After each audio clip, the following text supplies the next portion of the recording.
İHA 30 yılı aşkındır mazlum coğrafyalarda hizmet sürdürüyor.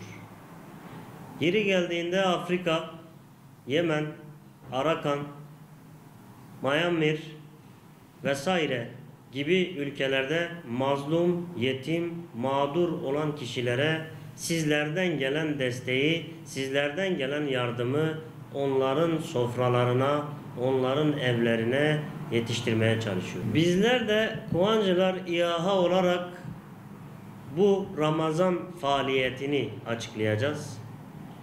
Ramazan ayında 350 ailemize gıda paketi yardımını ulaştırdık. Ve 150 tane un, 25 kiloluk un 150 evimize ulaştırıldı.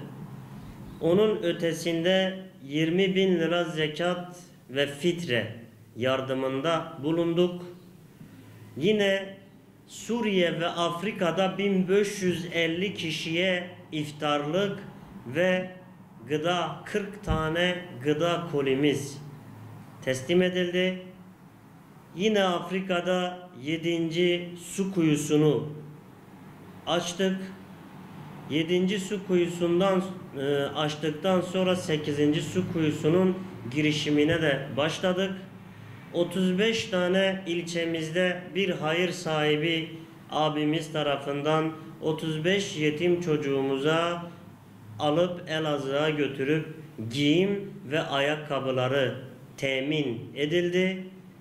Ve bir yetim ailemizin bize bildirilen borçlarını tamamını hallettik. Allah hayır sahiplerinden razı olsun. Allah bizleri hayırlı işlerde öncülük yapanlardan ve hayırlı işleri sürekli kendilerine şiar edenlerden eylesin. Yüce Allah bizleri sırat-ı müstakimden ayırmasın. Sürekli yetimin, mağdurun, muhtacın yanında duranlardan eylesin. İyilik paylaştıkça çoğalacaktır.